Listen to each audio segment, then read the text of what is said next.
Assalamualaikum warahmatullahi wabarakatuh. Kali ini saya akan mempresentasikan hasil flowchart saya terkait dengan proyek informatika semester 1.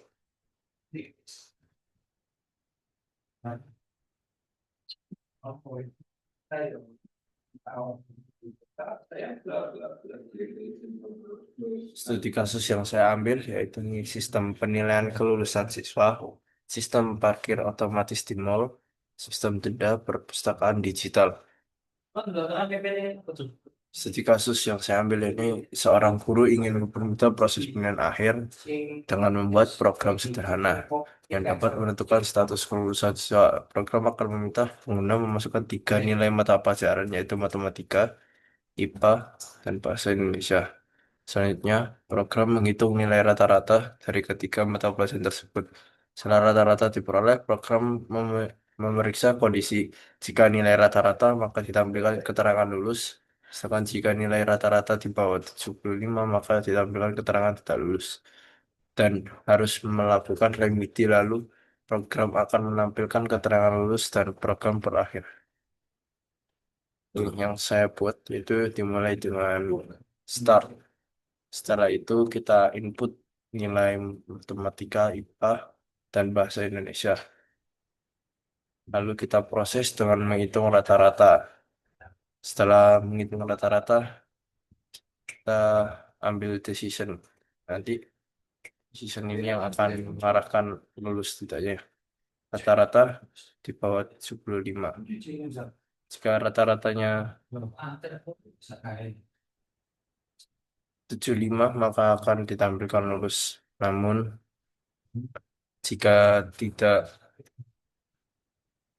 rata-rata di bawah 75 maka akan ditampilkan tidak lulus. Kemudian mengerjakan remedi dengan menggunakan input. Setelah itu baru keluar input lulus dan program berakhir. Yang kedua adalah studi kasus sebuah mall modern memiliki sistem parkir otomatis yang menghitung biaya berdasarkan lama parkir kendaraan. Aturan yang berlaku adalah biaya parkir 5.000 untuk 2 jam pertama, kemudian 2.000 untuk setiap jam berikutnya. Jika biaya parkir melebihi 20.000, maka pelanggan akan mendapatkan diskon sebesar 10% dari total biaya. Sistem ini harus dapat menghitung berapa total biaya parkir yang harus dibayar oleh pelanggan berdasarkan nama parkir kendaraan. Program yang saya buat itu dimulai dari start. Kemudian kita input waktu durasi lama parkir. Setelah itu kita masukkan proses terkena parkir, terkena bayar parkir 5.000 untuk jam pertama. Kemudian 2.000 setiap jamnya. Lalu jika parkir kurang dari 2, maka biaya akan menjadi 5.000. Jika lebih, biaya akan menjadi 5.000 ditambah 2.000 setiap jam seterusnya. Biaya parkir melebihi 20.000 akan mendapatkan diskon 10% yang dimasukkan dalam proses dari total biaya parkir. Lalu masuk ke input total biaya parkir dan kemudian program berakhir. Setelah itu, studi kasus yang ketiga. Sebuah perpustakaan digital menerapkan aturan denda untuk anggota yang terlambat mengembalikan buku. Denda dihitung dari 1.000 per hari keterlambatannya. Jika keterlambatan lebih dari 7 hari, maka ada tambahan denda setiap sebesar 5.000. Namun, jika keterlambatan lebih dari 30 hari, maka status keanggotaan akan diblokir sementara. Sistem ini harus dapat menghitung jumlah denda yang dikenakan atau menentukan status keanggotaan berdasarkan jumlah hari keterlambatannya. Flowchart yang saya buat yang pertama dimulai dengan start, kemudian masuk ke input, yaitu kita input hari keterlambatannya. Kemudian hasil input ini akan berubah menjadi decision. Jika hari kurang dari 30, maka status keanggotaannya sementara diblokir.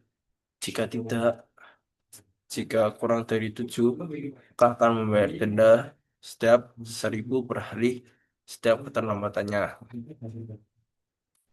Di dalam decision yang jika hari kurang dari 7 ini akan menghasilkan dua, yaitu yang tidak bayar denda 1.000 per hari setiap keterlambatannya. Yang benar, denda hari 1.000 ditambah 5.000. Kemudian decision yang true yang kurang dari 30.000 itu akan menjadi status keanggotaannya sementara diblokir. Dan kemudian yang decision yang jika hari kurang dari 7 semuanya akan membayar denda. Dan kemudian program berakhir bersamaan dengan status keanggotaan sementara diblokir. Mungkin itu saja yang dapat saya sampaikan. Jika ada kesalahan dalam penyampaian, saya mohon maaf. Terima kasih. Assalamualaikum warahmatullahi wabarakatuh.